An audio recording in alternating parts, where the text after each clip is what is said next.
सगळ्यात आधी तर मी तुमचे आभार मानते की खूप छोट्या कमी वेळेत तुम्ही सगळे म्हणजे सेन्सिटिव्ह मुद्दा आहे म्हणून मला जरा थोडा कमी वेळ मिळाला, पण तुम्ही अगदी कमी वेळेत पण आलात. मी सगळ्यात आधी तुमचे आभार मानते. पण हा मुद्दा एवढा सेन्सिटिव्ह होत चाललेला आहे की याच्यामध्ये नाशिक जिल्ह्याबद्दल चुकीचे परसेप्शन लोकांमध्ये जाऊ नये यासाठीचा आजचा विषय आहे की नाशिक जिल्ह्यामधून जी एअर कनेक्टिव्हिटी आहे की जे उडान स्कीम अंतर्गत उडान स्कीम एक अशी योजना होती की ज्याच्यामधून त्या जिल्ह्याला राज्यातल्या एका जिल्ह्याला जर उडान स्कीमच्या रूटमध्ये इन्क्लूड केलं तर तिथून ती एअर कनेक्टिव्हिटी चांगली व्हावी त्याच्यासाठी प्रोत्साहनपर मदत केंद्र सरकार त्या एअर अलायन्सला देत होतं आणि लोकांच्या सुविधेसाठी एक अफोर्डेबल सुविधा व्हावी म्हणून उडान स्कीम अंतर्गत ह्या पूर्ण देशभरात या सेवा चालू होत्या. नाशिक पण त्या उडान स्कीममध्ये होतं आणि उडान स्कीमची ठराविक मर्यादा होती. 3 वर्षाचा कार्यकाळ होता आणि त्या 3 वर्षामध्ये त्यांच्या रूटप्रमाणे त्या एअर अलायन्सनी काम करायचं असं सगळं नियोजन होतं. आणि याच्यातनं एकच हेतू होता की त्या कुठल्या पण एअर कनेक्टिव्हिटीसाठी त्या एअर अलायन्सला त्या कंपनीला जी मदत व्हावी जेणेकरून त्यांनाही पुढच्या दृष्टीने कमर्शियल वेमध्ये चांगला बिझनेस झाला तर त्यांना पण मग लोकांना सेवा देण्यासाठी या स्कीमचा आधार त्या माध्यमातून मिळेल हा हेतू होता. या संदर्भात आपल्याकडे जे रूट होते त्यामध्ये अलायन्स एअर आणि स्पाइस जेट या दोन्ही कंपन्या होत्या उडान स्कीम अंतर्गत. त्याच्यामध्ये अलायन्स एअरची नाशिक पुणे नाशिक होतं आणि नाशिक अहमदाबाद दिल्ली म्हणजे अशी दोन्ही कनेक्टिव्हिटी होती. त्यांचा टाईम पूर्ण पण झालेला आहे तरी देखील त्यांनी ही सेवा जानेवारीमध्येच संपली होती त्यांचा टाईम पिरियड, पण त्यांनी ही सेवा तरी चालू ठेवली होती कारण लोकांची मागणी होती आणि सातत्याने त्याला रिस्पॉन्स चांगला मिळत होता. ते छोटं विमान होतं, मला वाटतं 72 सीटरचं होतं आणि आता बऱ्यापैकी थोडासा रिस्पॉन्स कमी मिळत होता असंही त्यांचं म्हणणं आहे. या संदर्भात मी स्वतः माननीय मंत्री महोदय ज्योतिरादित्य सिंधिया यांच्याबरोबर पत्रव्यवहार केलेला आहे. माझे डिटेल्स मी तुमच्याकडे देते, त्यांचा रिप्लाय पण आलेला आहे. त्याच्या व्यतिरिक्त स्पाइस जेटचं पण उडान स्कीममध्ये तो रूट होता, परंतु स्पाइस जेटची सेवा बंद झाली होती कोविडच्या काळानंतर. तर त्यामध्ये पण माननीय मंत्री महोदयांची भेट घेतली होती आणि त्यांचाही त्याच्यामध्ये रिप्लाय आला आणि त्यानंतर त्यांनी स्पाइस जेटची सेवा ही सुरू होईल आणि कुठले कनेक्टिव्हिटी आहे त्याच्यामध्ये नाशिक हैदराबाद ची सेवा आहे, नाशिक दिल्लीची सेवा आहे आणि नाशिक पुदुचेरी आणि नाशिक तिरुपती हे व्हाया कनेक्टिंग फ्लाईट म्हणजे आपण इथून एकच बोर्ड करणार आणि त्या व्यक्तीला तिथे ती सेवा कनेक्टिंग फ्लाईट हैदराबादच्या मधून मिळणार आणि त्याचे डेली रोजचे लोक पण सेवा घेत होते. हा पण एअरपोर्ट ऑथॉरिटीकडनं डिटेल्स मिळालेले आहेत. सांगायचा मुद्दा एकच आहे आता याच्यामध्ये की हे खूप क्लिअर होतं की उडान स्कीम एक अशी स्कीम आहे की जी त्या बिझनेसला प्रोत्साहन देण्यासाठी आणि त्या प्रोत्साहनपर जसं ट्रॅफिक असेल जसा रिस्पॉन्स असेल नंतर त्यांनी हे करावं, त्याची सेवा पूर्ववत करावी. आणि हे होऊन गेल्यानंतर सुद्धा ती तारीख संपल्यानंतर सुद्धा त्या अलायन्स एअरचं सेवा चालू होती. परंतु आता जेव्हा ती उडान स्कीमची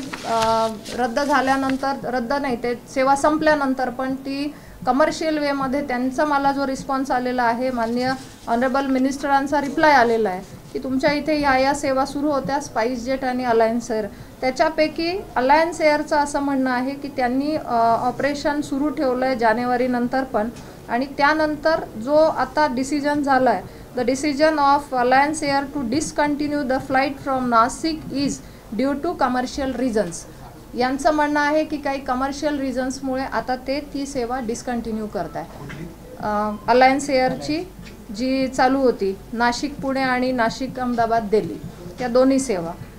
त्यानंतर देखील मिनिस्ट्रीने त्यांच्याशी बोलणं केलेलं आहे आणि जी प्रोव्हिजन होती as per the provisions the flights operated for a period of 3 years from the date of operationalization with viability gap funding. ती जी गॅप फंडिंग सपोर्ट जो आहे जो सेंट्रलचा मिळतो त्यानुसार for the routes awarded under the Regional Connectivity Scheme RCS Udan, Alliance Air has now sought extension to VGF support for the Udan route connecting Nashik to Ahmedabad, Pune and Belgaum.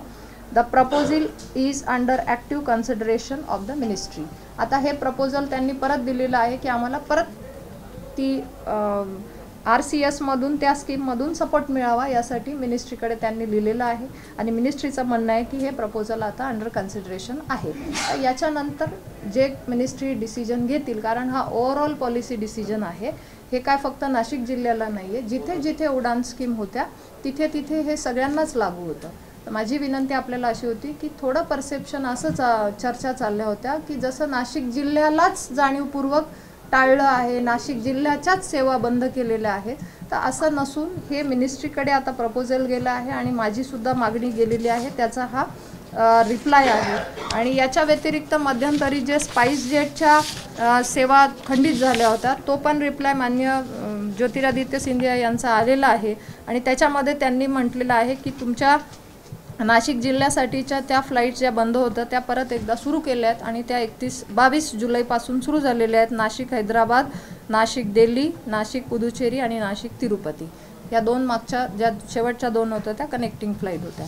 आता माझा एकंदर बोलण्याचा आजचा हेतू हाच आहे की नाशिकच्याच सेवा बंद झाल्या, नाशिकमध्येच उडान रद्द झालं, तर असं नसून हा पॉलिसी डिसिजन आणि हे आधीच प्रोत्साहनपर ह्या योजनेमध्ये नाशिक जिल्हा होता आणि त्यानुसार या सेवा मिळत होत्या.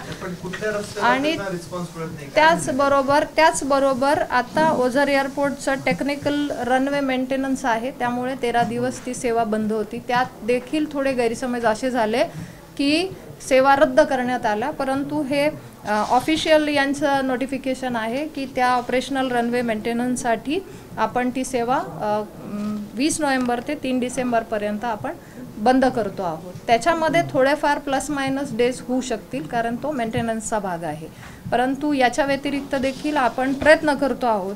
आम्ही इंडिगो बरोबर पण चर्चा करतो आहोत. इंडिगोला पण मध्यंतरी त्यांचं सर्वे होऊन गेलेलं आहे आणि त्या बाबतीत त्यांची पार्किंगची व्यवस्था असेल, ज्या फॅसिलिटी आहे ते देण्यासाठी आपण प्रयत्न करतो आहोत, परंतु अजून त्यांचं ऑफिशियली काही यस ऑर नो कन्फर्म झालेलं नाही आहे. म्हणून मी तो विषय अजून जर झालाच नाही आहे तर बोलायचा कशाला, परंतु ते सुद्धा प्रयत्न आपले चालू आहेत. जास्तीत जास्त नाशिक जिल्ह्याला फ्लाईट यावा यासाठी आपण प्रयत्नशील आहोत आणि त्यासाठी मंत्री महोदयांच्या वेळोवेळी भेटी पण होत आहेत.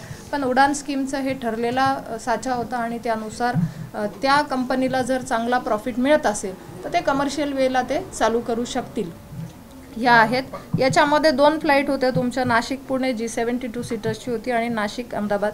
2 फ्लाईट्स म्हणजे ती कंटिन्यू होती की पुण्याहून बसणार नाशिक, नाशिक अहमदाबाद, अहमदाबाद दिल्ली. आता काय झालं की छोटी फ्लाईट असल्यामुळे पण आणि कदाचित वेळ जास्त लागतो त्या फ्लाईटला, तर बहुतेक वेळा प्रिफर करतात लोक की डायरेक्ट दिल्ली फ्लाईट असली तर कन्व्हिनियंट असते. आता हा शेवटी कमर्शियल व्ह्यू आहे, तर त्या दृष्टीने तो निर्णय लोकांचा असतो. कुठल्या मार्गावर सांगतात की आम्हाला पॅसेंजर मिळाले नाही किंवा कमर्शियली व्हायबल नाहीये. ते उडान स्कीम अंतर्गत होती हीच पुणे, नाशिक, अहमदाबाद, दिल्ली. त्याच्यामध्येच त्यांनी जानेवारी नंतर पण चालू ठेवली होती. जानेवारीत उडान स्कीम संपली तरी देखील त्यांनी चालू ठेवली होती, पण आता त्यांचं म्हणणं आहे की आता ते थोडेसे त्यांना कमर्शियल रिझन्समुळे त्यांनी ती सेवा स्टॉप केली. स्पाइसजेटची सेवा सुरू आहे. स्पाइसजेट सुरू आहे आणि आता तुम्ही जे RCF अंतर्गत जे प्रपोजल दिलेले आहे ते अलायन्सचं आहे. अलायन्सची सेवा बंद झाली. मागच्या जानेवारी आणि फेब्रुवारी महिन्याचा रेकॉर्ड आहे. 18,000 प्रवासी नाशिकमधून प्रवास केला.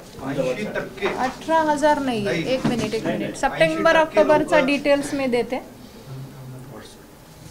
हां, 80% लोकांचा त्याला प्रतिसाद मिळालेला आहे.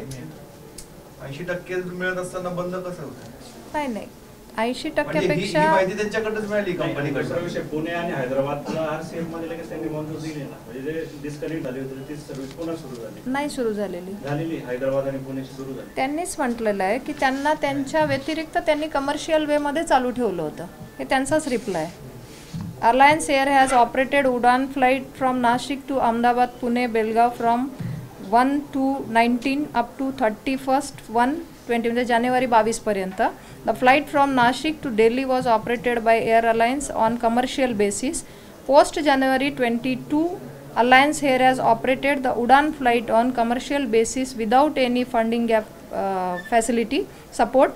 The decision Air Alliance to discontinue the flight from Nashik is due to commercial reasons. हे त्यांचाच रिप्लाय. प्रवाशांच्या संख्येमध्ये मी जे यांच्याकडनं घेतलं आपल्या याच्यातनं तर सप्टेंबर ऑक्टोबरचा आकडा आहे. सप्टेंबरमध्ये त्यांचं म्हणणं आहे 22, just current last month October सप्टेंबरचा. त्यांचं म्हणणं आहे की हे यांनी ह्या एकत्र फ्लाईट्सचा दिलेला आहे. 103 flights, passengers 6238, 6238 passengers. Departure flight 103 आणि पॅसेंजर डिपार्चरचे 6732. हा सप्टेंबरचा आकडा आहे. ऑक्टोबरचा आहे arrival of flights 107, departure of flights 107, arrival of passenger 7562, 7562 आणि डिपार्चर 8445, 8445. आता हे लेटेस्ट मी पण का घेतले की किती ट्रॅफिक आहे, पण आता त्याचं त्यांनी डिटेल्स नेमकं अलायन्स स्पाइसजेट याचं दिलेलं नाही आहे. पण ओव्हरऑल हा आकडा आहे की साधारण 7 ते 8 हजार आपल्याकडनं 6000, 7000, 8000चा आपल्याकडनं नाही. त्याच्यासाठीच आपला आग्रह आहे की ही जी उडानची जी सेवा तुम्ही हे केली त्याला कंटिन्युएशन द्यावं, हीच आपली मागणी आहे. त्याच्या व्यतिरिक्त नाही, पण त्याच्यामध्ये त्या उडान स्कीम नंतर पण कमर्शियल वेमध्ये त्यांनी चालू ठेवलं, याचा अर्थ त्यांना ते मिळत होतं. पण आता त्यांचं म्हणणं आहे की काही डिले किंवा लागणारा टाइम पिरियड जो छोटा याला लागतो विमानाला. असं आहे की ठीक आहे त्यांना परवडत नाही किंवा काय, पण ज्यावेळेस एखादी सर्व्हिस चालू आहे लोक त्याचा लाभ घेत आहेत, ती सर्व्हिस अचानक बंद करतात आणि सरकार म्हणून त्याला पर्याय व्यवस्था काहीच देत नाही. अचानक नाही. उडानचं तुमचे डिटेल्स त्यांनी आधीच बीड होतं ना, तेव्हा 3 वर्षाच्या बीड मध्येच ती सेवा असते. तो मुद्दाच नाहीये. लोक पैसे पण देत आहेत नाशिककर, म्हणजे उडान मध्ये जात असं नाही, प्रायव्हेट मध्ये पण जात आहेत लोक. परंतु मुद्दा असा येत आहे की एक सर्व्हिस चालू आहे तुमची, लोक वापर करतात, ती अचानक तुम्ही बंद करतात, त्याला पॅरलल कुठली व्यवस्थाच देत नाहीये. पण याच्यामध्ये नाही, पण याच्यामध्ये सरकारचं म्हणण्यापेक्षा सरकारने कमर्शियल वे मध्ये चालू करायला त्यांना मना केलंच नाहीये. उडान त्याच्यासाठीच आहे प्रोत्साहनपर की ह्या सेवा रूट कंटिन्यू व्हावा म्हणून. आता त्यांचं म्हणणं आहे की आम्ही आता परत हे करतो आहोत, सर्वे करतो आहोत आणि मग आम्ही डिसिजन घेऊ. जर उडानमध्येच सरकारने दिलं तर तो परत रूट कंटिन्यू होईल, त्याच्यात अडचण येणार नाही. पण उडानचा निर्णय हा ओव्हरऑल पॉलिसी म्हणून भारतभरात होईल. आता जी नाशिकबद्दल आपण थोडं किंतु परंतु होतं की नाशिकचीच बंद केली, म्हणून मी थोडासा हा मुद्दा मला सेन्सिटिव्ह वाटला. म्हटलं हे काय होतं जे नाही प्रयत्न होत नाही तर माझ्याकडे रिप्लाय कसं काय येतील. आणि काय होतं की खासदारांवर आरोप होतात की हे काहीच करत नाहीये किंवा काहीच बोलत नाहीये, तर असं नाहीये.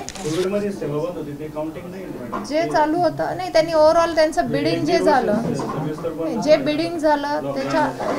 झालं त्याच्यामध्ये ते देण्यासाठी, सेवा देण्यासाठी ते कमिटेड होते. स्पाइसजेट नाशिक दिल्ली चालू आहे. सुरुवातीला नाशिक दिल्ली चालू झालं, स्पाइसजेट चालू आहे. सुरुवातीला नाशिक दिल्ली चालू झालं, त्यानंतर अहमदाबाद, बेळगाव वगैरे ह्या सर्व्हिसेस चालू झाल्या. मग नाशिक दिल्ली कसं काय उडान मध्ये चालू आहे? उडानमध्ये स्पाइसजेट नंतर आलं. आधी एअर अलायन्स एअरलाईन होतं, स्पाइसजेट तर नंतर आलं. त्याच्यातही आम्हाला रिक्वेस्ट कराव्या लागल्या त्यांचे काही नाही. पण मग हे कंपनीनुसार तो 3 वर्षाचा कालावधी आहे की रूट नुसार आहे? नाही, कंपनीने एकदा बीड केलं ना, समजा ज्या कंपनीने बीड केलं त्यांना ती डेट लागू झाली, तिथून 3 वर्ष त्यांनी कंटिन्यू सर्व्हिस द्यायची असं त्याच्यामध्ये पुढच्या वर्षीपर्यंत आहे. मागच्या वर्षी सुरू झाली आहे ती.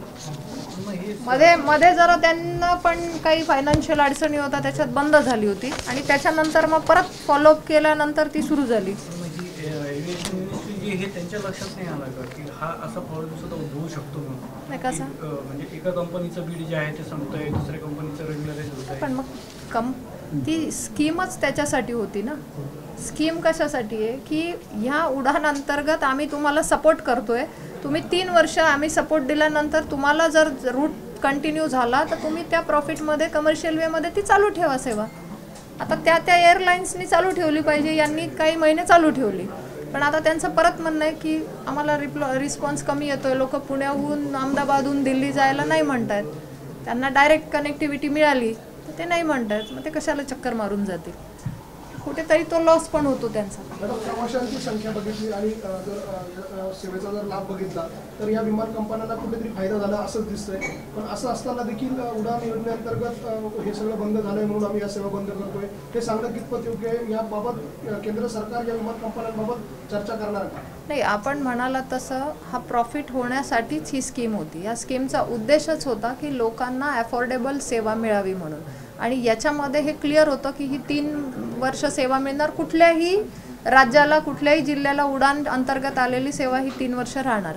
परंतु 3 वर्ष झाल्यानंतर जर प्रॉफिटमध्ये असेल तर they can continue the service, असं हे क्लिअर कट आहे. पण आता त्यांचं म्हणणं असं झालं की आम्हाला येणारा रिस्पॉन्स थोडा कुठेतरी कंटिन्युएशन ठेवल्यानं, म्हणजे नॉन उडान पण त्यांनी केलं, उडान संपल्यानंतरही सेवा दिली, पण आता त्यांचं म्हणणं आहे की आम्हाला कुठेतरी त्या 72 सीटरमध्ये कमी रिस्पॉन्स यायला लागला, तर आम्ही आता वेट अँड वॉचमध्ये आहोत. जर आम्हाला वाटलं तर आम्ही परत सर्वे करू. पण याच्या व्यतिरिक्त आमचं म्हणणं आता असं आहे की बाकीच्या कंपन्यांना पण आम्ही सर्वे करून मागणी करतोय की बाबा तुम्ही नाशिकच्या कनेक्टिव्हिटीमध्ये उतरा. नाशिक एक पर्याय होऊ शकतं, मुंबई पुण्या व्यतिरिक्त नाशिक आमचं पर्याय होऊ शकतं. नाही, विमान कंपन्यांनी जो डाटा दिला ना तो डाटा व्हेरीफाय केला का सरकारने? इतक्या मोठ्या प्रमाणात जर त्यांना लाभ झालेला आहे तरी देखील ते सांगताय की ह्या सेवा ज्या आहेत ते तोट्यात चालवल्या जातात. नाही, याच्यामध्ये क्लिअर होतं ना की 3 वर्ष आम्ही ती स्कीम आहे, स्कीम अंतर्गत तुम्हाला ती मदत मिळते आणि त्या डेटानुसार चांगलं चाललेलं आहे, हे तर मान्यच आहे आम्हाला. कसं सांगताय की चांगलं चाललेलं असताना तरी असं? पण त्यांनी त्या जानेवारी डेट संपल्यानंतर त्यांनी त्यांच्या कमर्शियल वेनी पण चालवलंय, आणि आता त्यांचा कमर्शियल वे नंतरचा असा रिस्पॉन्स आला की त्यांना उडान स्कीमचा पण मदत नाही आणि आता कमर्शियल वे मध्ये पण हे नाहीये, म्हणून त्यांनी मागणी केली आहे की उडान परत द्यावा आम्हाला. हा डेटा येताना उडान स्कीम अंतर्गत किती प्रवाशांनी प्रवास केला आणि प्रायव्हेट किती, ही आकडेवारी आहे का? ओव्हरऑल आता उडान मध्येच होतं, एक्सेप्ट तुमचं जानेवारी नंतर जर हा विषय सोडला तर सगळं उडानच चालू आहे. आता स्पाइस जेट उडान मध्येच चालू आहे. पूर्णच्या पूर्ण 72 सीट कोटा असतो तो 25 सीट 30 सीट, आणि यांचा प्रॉब्लेम असा आहे. नाही, उडान स्कीम ही ओव्हरऑल गॅप फंडिंगची आहे, वायबिलिटी गॅप फंडिंग, म्हणजे तो प्रायव्हेट तुमचा आणि याच्यातला येणारा डिफरन्स तो गॅप फंडिंग तुम्हाला देतो, तो गॅप फंडिंग तुम्हाला सरकारकडून मिळतो. तर मला असं म्हणायचं आहे की तुमचं म्हणणं आहे ना किती हे मिळत नाही, तर ती त्या स्कीम अंतर्गत तो रूटच लागतो, म्हणजे हा 3 वर्षाचा रूट लागला तो असा नाही लागत, हा ओव्हरऑलच रूट लागतो की त्या रूटवर तुम्हाला चालू करायचं. मॅम, यांना परत एक्सटेन्शन मिळावं 1 वर्ष किंवा 2 वर्ष अलायन्स एअरला उडानंतर्गत, त्यासाठी आपण काय प्रयत्न करतो? याच्यासाठी अप्रोच झालो, माननीय मंत्री महोदयांना पत्रही लिहिलंय आणि मंत्री महोदयांचा रिस्पॉन्स पण आलाय, त्याच्या मंत्री महोदयांचा रिप्लाय पण आलाय. The proposal is under active consideration of the ministry. परत ओपन करते आता तो मिनिस्ट्रीचा डिसिजन आहे, मिनिस्ट्रीचा डिसिजन आला तर चालू पण होईल. एक्सटेन्शन मिळू शकतं अजून का अलायन्स एअरला? एक्सटेन्शन म्हणण्यापेक्षा नवीन उडान मध्ये परत रूट मिळेल का, त्यालाच एक्सटेन्शन नाही. 6300 हे सप्टेंबर महिन्यात, त्याच्यानंतर परत 1200 प्रवासी वाढलेले आहेत दुसऱ्या महिन्यात. ऑक्टोबर आणि नोव्हेंबर महिना जो आहे आत्ताचा, म्हणजे बंद केला, आता तर खऱ्या अर्थाने सुट्ट्यांचा काळ किंवा इतर गोष्टींचा काळ होता, आता अजून प्रवासी वाढले असते. वारंवार अशा पद्धतीने प्रवास बंद पडते. नाही, बंद केला म्हणजे प्रवाशांमध्ये निरुत्साह तयार होतो. नाही, बंद केला म्हणजे रनवे मेंटेनन्ससाठी बंद केलाय. आता ज्या सेवा बंद केल्या या रनवे मेंटेनन्ससाठी बंद केल्या. मेंटेनन्स करणं पण खूप गरजेचं आहे. उद्या एखादा अपघात झाला दुर्दैवाने तर परत कशावर खापर फोडणार, मेंटेनन्स झाला नाही. सो मेंटेनन्सच्या बाबतीत ह्या इमर्जन्सी सेवांना तो आपण डिसिजन नाही घेत, हे त्या टेक्निकल गोष्टी ठरवतात आणि त्यानुसार तो मेंटेनन्स होतो. आणि हा ओव्हरऑल आहे, म्हणजे आता मागे शिर्डी एअरपोर्ट पण बंद होतं काही काळासाठी, हे सगळीकडेच आहे. काही रनवे होतात बंद, कमी अशा अँगलने काही प्रयत्न झाले, कमी कपॅसिटीचं त्यांना जर का पुरेसे मिळत नसेल तर कमी कपॅसिटीचं विमान इथनं, हे कमीचंच होतं. हे जे 72 जे बंद झालं आपलं हे कमीचंच होतं आणि त्याचाच रिस्पॉन्स थोडा कमी झाल्यामुळे दिल्लीचं 168 आहे तर 80% ऑक्युपन्सी. इथे कमी याचा प्रश्न नाही, ऑक्युपन्सी बऱ्यापैकी फक्त हे कंटिन्यू व्हायला पाहिजे हा विषय. ऑलरेडी 168 दिल्ली आहे ना नाशिक दिल्ली, त्यांना कमर्शियल रिझन्सनी त्यांनी आता डिस्कंटिन्यू केली आहे सेवा. नाही पण मॅडम तुम्ही टेक्निकली सगळी माहिती तुम्ही अशी अपडेट करून घ्या ना, आम्हाला पण द्या किंवा किती कपॅसिटी होती किती आता. जसं आमचं म्हणणं आहे की आम्हाला त्यांनी माहिती दिली 80%. 72 सीटर होतं ते, पुणे, नाशिक, अहमदाबाद, दिल्ली. त्यांचं म्हणणं आहे की लोक प्रिफर करतात की ज्यांना दिल्ली जायचं ते डायरेक्ट दिल्ली. आता अहमदाबाद, अजून काही लोक आता अहमदाबादला दुसरी सेवा असेल कनेक्टिव्हिटीची तर ते प्रिफर करतात. पर्सेंटेज वाईज जर का इतक्या पर्सेंट आला तर फिजिबल आहे आम्हाला, नाही तर पण मग आता त्यांनी आम्हाला दिलेली आकडेवारी 80% ची आहे, तुमच्याकडे दिलेली आकडेवारी फक्त हे आकड्यात त्यांनी हे केलेलं आहे. पण आता कितीच आहे ते एक्झॅक्ट कळलं की तुम्हाला त्याच्यातून फॉलोअप पण घेता येईल. 72 मध्ये तुमच्या डेटावरूनच कळेल की 72 पैकी किती लोक जात होते आणि किती लोकांचं वॅकंट राहत होतं, त्याच्यावरनं अंदाज येऊन जाईल. माझ्या माहितीप्रमाणे ना अबो 80% ऑक्युपन्सी होती या रूटला. जे बंद झालंय त्यांची अडचण आहे की आम्ही चालू केलं होतं, चालू ठेवलं होतं आणि तरी पण रिस्पॉन्स कुठेतरी कमी झाला. आणि त्याला पर्याय तुमचा नाशिक दिल्ली फ्लाईट चालू आहे स्पाइस जेटला पर्याय. फक्त पुणे नाशिक तुम्हाला नाही आता, पण जे नाशिकहून बसत होते दिल्ली जाण्यासाठी तो पर्याय खुला आहे तुमचा स्पाइस जेट थ्रू. म्हणजे ती सेवा विस्कळीत नाही झाली. आणि नाशिक जिल्ह्यासाठी हे महत्त्वाचं आहे की इथून मेन ठिकाणी हैदराबाद असेल, तुमची दिल्ली असेल, ही कनेक्टिव्हिटी आपल्याला जास्त महत्त्वाची आहे. आता सफर झालं फक्त नाशिक पुणे, ज्या तुमच्या याच्यानुसार सफर होतोय तर नाशिक पुण्याला तुमची हे झाली आहे. अदरवाईज नाशिक दिल्ली नाशिक अहमदाबाद, पण अदरवाईज नाशिक दिल्ली फ्लाईटला तुम्हाला ऑप्शन स्पाइस जेट उडान अंतर्गत चालू आहे. टेक्निकल बोलत आहे आता 50% त्याच्यावर सबसिडी होते, 50%. आता प्रवाशांची संख्या बघतात. आता जर समजा ते म्हणतात कमर्शियल याच्याने आम्हाला परवडत नाही, मुंबईला जर जायचं तर म्हटलं आपल्याला एक तर मुंबई किंवा शिर्डीच पाहिजे. शिर्डीला तेवढंही हे नाही, फ्लाईट नाही, मुंबईला जातात तर ना ते म्हणजे विचार जर केला तर मुंबई परवडणार हे बरोबर आहे. म्हणून येणार त्यांचं म्हणणं पण थोडं आपल्याला पडता आलं पाहिजे. नाही, त्यांचं म्हणणं असं आहे आता की जी सेवा आहे ते छोट्या सीटरमुळे कदाचित लोकांचा प्रिफरन्स नाही आहे, हा पण एक त्यांचा मुद्दा आहे. काही लोक हे करतात की आम्हाला मोठ्याच याच्यामध्ये जायचं आहे, तो टाईम जो लागतो ना, छोट्या याला जास्त वेळ लागतो, मोठ्या याला कमी वेळ लागतो, ज्या फ्लाईटच्या टायमिंग येतात तो पण विषय आहे. त्यांच्या म्हणण्यानुसार तो पण एक मुद्दा आहे. एक तर त्यांना तो सर्वे करावा लागेल आणि दुसरा पर्याय आपल्याला इंडिगोसाठी आपण आता जास्तीत जास्त मागे लागून ते जर येत असतील तर आपल्याला तो एक हे राहील. आणि शिर्डीहूनही बरेचसे फ्लाईट आता सुरू झाले. शिर्डीहून इंटरनॅशनल दृष्टीने जी डेव्हलपमेंट होते त्याच्यामध्ये येणार आहे, तिथे पण गर्दी चांगली. आता मी स्वतः बऱ्याच वेळा तिथून येते. नाही, पण शिर्डीला येणारे जास्त आहेत ना. आफ्टर ऑल तिथे गर्दी का बरं, तिथे बुकिंग मिळत नाही. दिल्ली शिर्डी एअरपोर्ट चालू का बरं आहे, कनेक्ट म्हणजे त्यांचं हे का बरं झालं, त्यांचं जास्त येणारे भक्तगण जास्त आहे म्हणून ते कंटिन्यू देतात. हे एकमेव असं उदाहरण असेल की शिर्डी आणि ओझर मधलं अंतर, 2 विमानतळातलं अंतर खूप कमी आहे, तरी देखील नाशिकला चांगला रिस्पॉन्स मिळतोय. शिर्डीला तर तो मिळणारच आहे, त्यात काही डाऊटच नाही. पण रिस्पॉन्स चांगला आहे, पण शेवटी त्यांना पण ते कमर्शियल वेनी विचार करतील ना. आणि याच्यामध्ये तुमचं बाकी तर स्पाइस जेट देतच आहे सेवा, ती पण उडान अंतर्गत चालूच आहे. उडान अंतर्गत पण नंतर, उडान नंतर पण आपण व्हायबल झालं पाहिजे. ते नव्हते उडान मध्ये, तेच त्यांनी नाही त्या याच्यामध्ये स्पाइस जेट जे आहे ते पण त्याच्यानंतर उशिरा सुरू झालं. यालाच कारण हे ना, ते शेवटी याला रिस्पॉन्स ते बंद झालं. पण आपण आता गोव्याचा आणि याचा विचार इंडिगोसाठी सर्वे करून नाही, बेळगाव मध्ये हेच आहे. बेळगाव मध्ये हेच आहे, अलायन्स एअरच आहे. अलायन्स एअर आणि स्टार पण होता. स्टारने असं केलं की जे इथले काही एजंट्स वगैरे आहेत, म्हणजे जे तिकीट वगैरे त्यांचेही पैसे बुडवले, ते गायब झाले. ते तर बंदच झालं ना. क्रूजेट आणि फायनान्शियल क्रायसिस मध्येच गेले. मॅम, इंडिगोशी काय बोलणं वगैरे झालं का आपलं, काही अप्रोच वगैरे होता? इंडिगोशी चर्चा झाली आहे. त्यांचं म्हणणे आम्ही सर्वे करतोय आणि त्या सर्वे नंतर आम्ही डिसिजन घेऊ. ते आहेत, पण त्यांचा चांगला एक ओव्हरऑल इच्छुक आहे.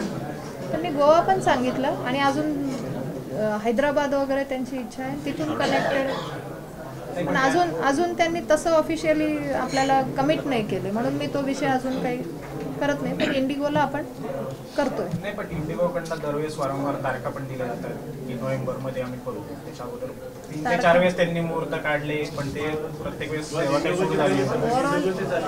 ओव्हरऑल कसं आहे, आता या सगळ्या एअरलाईन्स प्रायव्हेट आहेत, ते त्यांच्या याच्यानुसार ते डिसिजन घेतात. त्यांना आपण फक्त ह्या अशा स्कीम अंतर्गतच प्रोत्साहन देतो, तेव्हा ते सर्व्हिस द्यायला येतात. कंट्रोल प्रायव्हेटवर किती ठेवणार? आता प्रायव्हेटला जर तुम्ही ते म्हणतील आम्हाला कमर्शियल वेनी हेच होत नाही. कुठल्या आपल्याला क्राऊड येतोय म्हणून तर एवढे नंबर्स आले. शेवटी 6,000, 7,000, 8,000 हे नंबर येणं म्हणजे बाकीच्या यांना पण तो फायद्याचाच होता ना. धुळे, जळगाव ती मंडळी पण येत होती, मुंबईची पण येत होती. आणि आपल्या दृष्टीने तर हे डेली सुरू होणंच गरजेचं होतं. चला, मी त्याच्यासाठीच तुम्हाला आज हे केलं की कुठेतरी चुकीच्या जर बातम्या गेल्या तर असं नको वाटायला की आता ही सेवा बंदच झाली आहे 13 दिवसानंतर पण. आणि मग लोकांना नाही सुरू सेवा कधी होणार पेक्षा जी चालू आहे ऍक्च्युली तिला तर तुम्ही रिस्पॉन्स चांगला द्या, ते तर कंटिन्यू ठेवा, म्हणजे ती व्हायबल होईल. ती व्हायबल होईल. एक मिनिट, नाशिककर सगळे उद्योजक म्हणा किंवा मीडियाने पण आहे ना निगेटिव्ह बातम्या कधीच केल्या नाही, पण ही बोंबेला दरवेळेसची असते.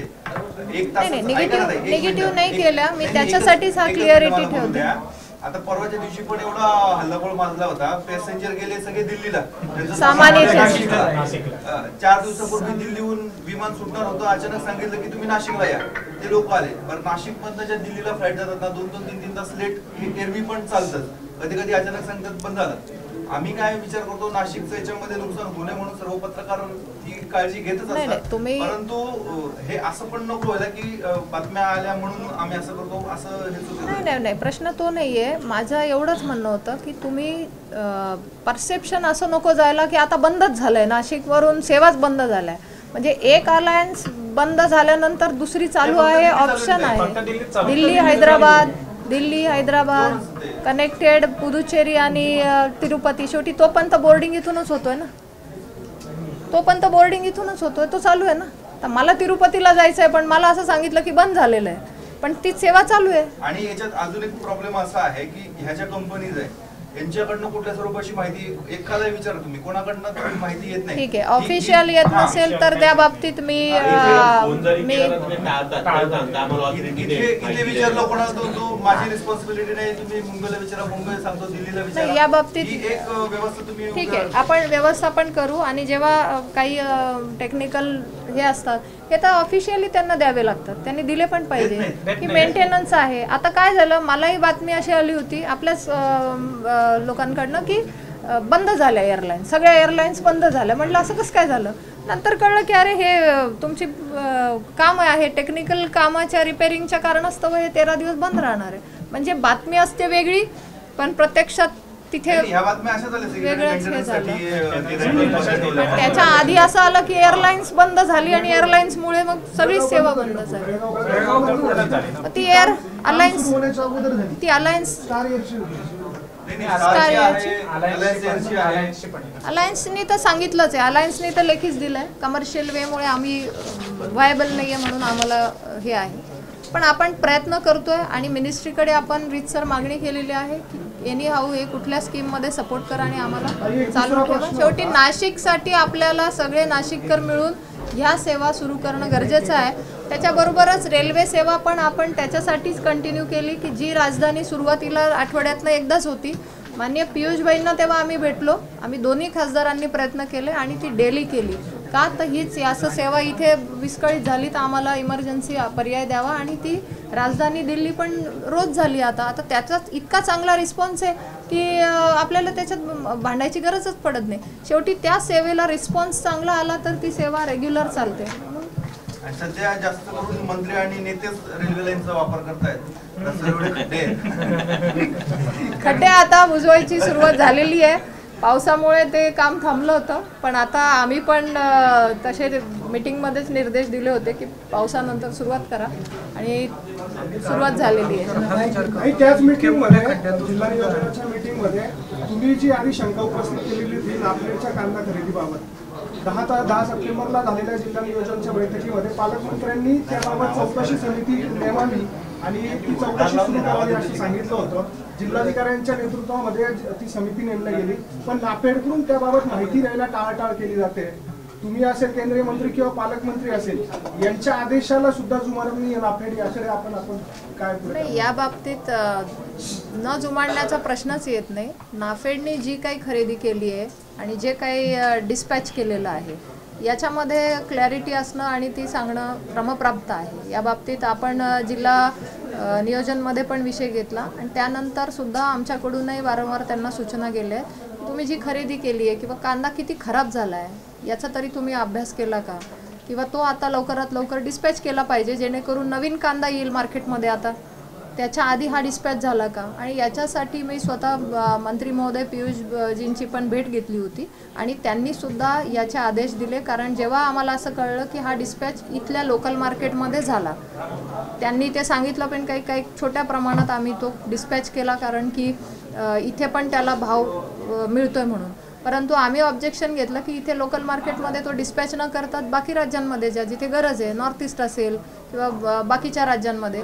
मग त्यानंतर त्यांनी निर्देश दिले की जिथे गरज आहे त्या राज्यांनाच तो डिस्पॅच करावा, लोकल याच्यात डिस्पॅच करू नये. हे मंत्री महोदयांचे पण निर्देश आहेत. त्यांच्याकडे हीच माहिती तुम्ही सांगितलेली मागितली, त्यानंतर सहाय्यक व्यवस्थापक जे आहे त्यांनी असं कारण केलेलं आहे की वाणिज्य विभाग जो आहे त्याला विचारल्याशिवाय आम्ही ती माहिती देऊ शकत नाही. आता ती 8 दिवसामध्ये चौकशी व्हायला पाहिजे होती, आज 25 दिवस झाले. नाही, त्या चौकशी समितीचा मी पण रिव्ह्यू घेते. मग जर अशी टाळाटाळ होणार असेल तर आम्ही ते खपवून घेणार नाही. आणि तुम्ही नाफेड एक ह्याच्यासाठी तुमचं इथे नियुक्ती झाली आहे की याच्यामध्ये सुसूत्रता यावी, याच्यामध्ये काय होतंय, नाफेड काय करतंय याचे डिटेल्स पण आकडेवारी आले पाहिजे.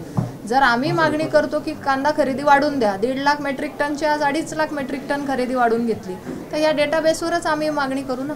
आज जर ती अजून गरजेची असेल तर पुढच्या वेळा अजून करावी लागेल. तर हे क्रमप्राप्त आहे नाफेडला देणं. स्वतः सांगतात की नाफेडच्या अधिकारी जात देत नाही. या बाबतीत जिल्हाधिकाऱ्यांनी मला अजून तरी कळवलेलं नाही. जिल्हाधिकाऱ्यांना फोन लावा, मी त्यांच्याशी पण बोलते आणि जी कमिटी आहे ना त्या कमिटीकडनं आपण ते काम कमिटी आहे संबंधित अधिकाऱ्यांच्या संदर्भात. मग याच्यावर आपण कलेक्टर महोदयांसमोर एक मीटिंग लावून मी स्वतःच घेईल की काय तुमच्या अडचणी आहेत आणि ते अन्सरेबल आहेत ते नाफेडवाल्यांनाच त्या मीटिंग मध्ये बोलून घेणार की जे ते प्रांत तिथे गेल्यानंतर निपारच्या प्रांतांना सांगितलं, त्या कमिटीवरती आहे त्यांना सांगितलं आम्हाला तुम्हाला अशी कुठल्या प्रकारची माहिती देता येणार नाही. असं काही ही लोकशाही आहे आणि जे खरं आहे ते तुम्ही समोर मांडलंच पाहिजे. आणि तुम्ही लोकशाहीचा चौथा स्तंभ आहेत. मी आज तुमची मदत का घेते किंवा का मला असं वाटलं की आपल्याला एअरलाईन्स येण्यासाठी आपण अजून प्रयत्न करू. नाशिककरांसाठी आपलं काम आहे की इथला उद्योजक, इथला धार्मिक स्थळ म्हणून वाढवायचं असेल तर एअर कनेक्टिव्हिटी किती गरजेची आहे आणि त्याच्यासाठी हा मला विषय महत्त्वाचा वाटला. पण नाफेड ॲन्सरेबल आहे आणि मी स्वतः कलेक्टर महोदयांच्या त्या समितीबरोबर मी स्वतः मीटिंग घेईल आणि आपण आपल्या प्रश्नांचे उत्तर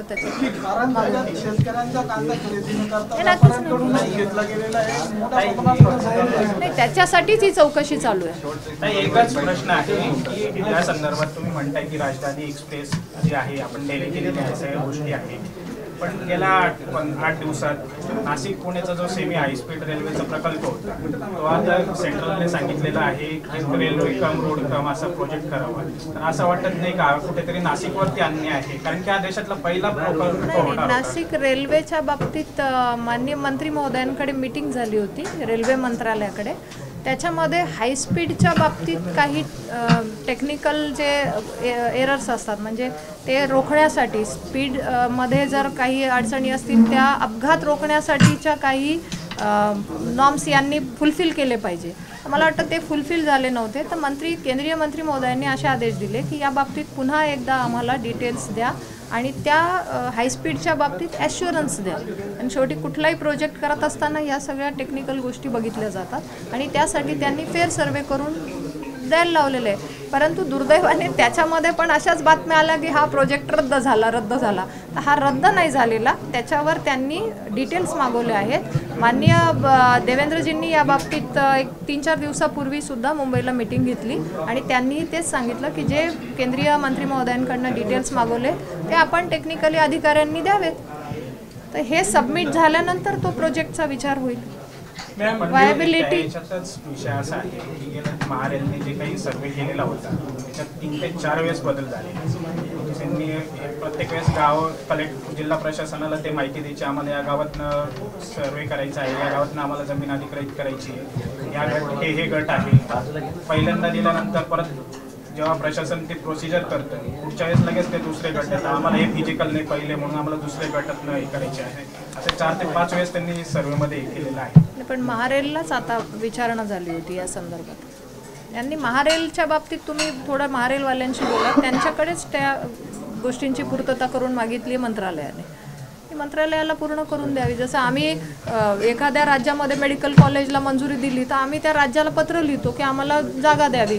आता काही राज्यांनी आम्हाला 2-2, 3-3 वर्ष जागाच नाही दिली आहे. तो प्रोजेक्ट तसाच आहे. मग ते राज्याची पण जबाबदारी आहे की त्या गोष्टी द्याव्या, त्यांनी इलेक्ट्रिसिटी द्यावी, वॉटर रिसोर्सेस द्यावे, जागा द्यावी. म्हणजे त्या राज्याच्या शेवटी त्या निर्णयावर ती फुलफिलमेंट केंद्र सरकार करून घेतं. तसंच आता महारेलनी जर ते डिटेल्स दिले तर मग त्याचा विचार होईल. कुठलाही प्रपोजल करताना ह्या खूप मोठ्या प्रोजेक्टवर जास्त वेळ याच्यामध्ये लागतो की किती हे होतं त्याच्यामध्ये, त्याचा आउटपुट काय असणार आहे.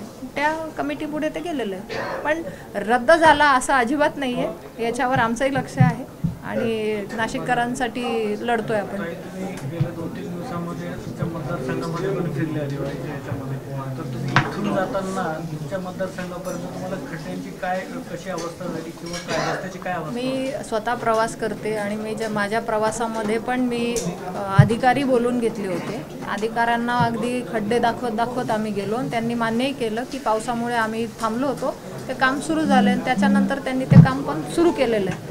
आता उलट आम्ही म्हणतोय जिथे नाही. आता काल निफाडची अधिकाऱ्यांची मीटिंग होत्या तर त्यांनी सांगितलं की आमचा येवल्याकडचा पॅच अजून बाकी आहे, परंतु बाकी इथून निफाडच्या भागातले खड्डे आम्ही बुजवले. जवळपास 60 ते 70% काम पुढे चालू आहे.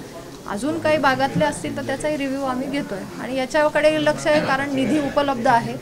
मेंटेनन्सचा खड्ड्यात दुरुस्तीचा निधी उपलब्ध असताना खड्डे का भरले जात नाही, त्याच्यासाठी आम्ही पण मागे लागलो. नाही, आता आम्ही कामाला सुरुवात केली आहे. उडानच्या संदर्भात नेमकी वस्तुस्थिती काय आहे आणि पुढे काय होणार आहे 1 मिनिटांमध्ये थोडं. अभी क्या किया मैंने?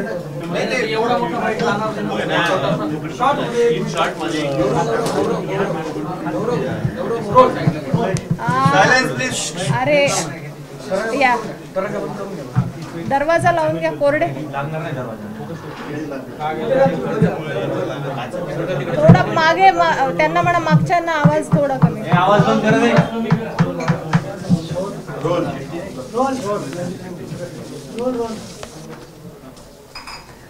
नाशिकमधून जी एअर कनेक्टिव्हिटी विमान सेवा जी चालू होती त्याच्यामध्ये उडान स्कीम अंतर्गत ही सेवा चालू होती. स्पाइस जेट आणि अलायन्स एअरच्या या दोन्ही कंपन्यांच्या माध्यमातून ही सेवा उडान अंतर्गत चालू होती. त्यापैकी अलायन्स एअरची जी वेळ होती 3 वर्षाची, तो कालावधी होता, तो जानेवारीमध्ये समाप्त झाला. परंतु त्यानंतर देखील त्यांनी ती सेवा चालू ठेवली. ती पुणे नाशिक अहमदाबाद दिल्ली अशी ती सेवा होती. परंतु त्यांनी आता सांगितलं की काही कमर्शियल रिझन्समुळे त्यांना ती सेवा डिस्कंटिन्यू बंद करावी लागते आहे. परंतु त्याच्या व्यतिरिक्त जी स्पाइस जेटची उडान अंतर्गतची सेवा आहे, नाशिक हैदराबाद नाशिकची डेली आहे ती चालू आहे. नाशिक दिल्ली नाशिक जी आहे ती पण चालू आहे. नाशिक पुदुचेरी वाया कनेक्टिंग फ्लाईट जी आहे ती चालू आहे. नाशिक तिरुपती वाया कनेक्टिंग फ्लाईट ती पण चालू आहे. आता आमची विनंती ही आहे, केंद्रीय मंत्री माननीय ज्योतिरादित्य सिंधिया साहेब यांच्याशी भेट पण झाली, त्यांना पत्रव्यवहार पण केला.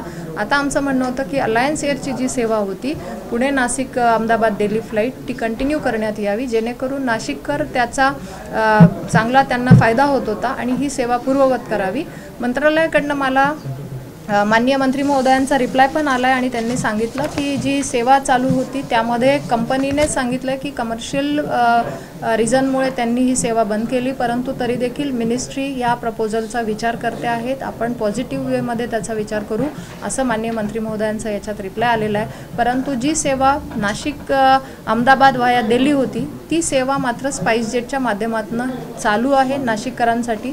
तर आपल्या माध्यमातून माझी हीच विनंती आहे की आपण जास्तीत जास्त नाशिक एअर कनेक्टिव्हिटीसाठी प्रयत्न करत आहोत आणि नाशिक जोडलं जावं यासाठी या सेवा पुढच्या काळात पण चालू राहाव्यात यासाठी आम्ही मंत्री महोदयांना परत भेटून विनंती करणार आहोत. उडान योजनेअंतर्गत आपण विनंती करणार आहात की प्रायव्हेट? माझी विनंती आहे की उडान अंतर्गत जर तुम्ही याला कन्सिडर केलं तर अजून चांगलं रिस्पॉन्स मिळू शकतो, परंतु आता हा डिसिजन मंत्री महोदय घेतील आणि मंत्रालयाचा हा विचार असेल. परंतु जर कमर्शियल वेमध्ये पण त्या कंपनीला व्हायबल असेल, जर त्यांना चांगली रिस्पॉन्स लोकांच्या माध्यमातून मिळत असेल तर कंपनीने पण ती सुरू ठेवली पाहिजे.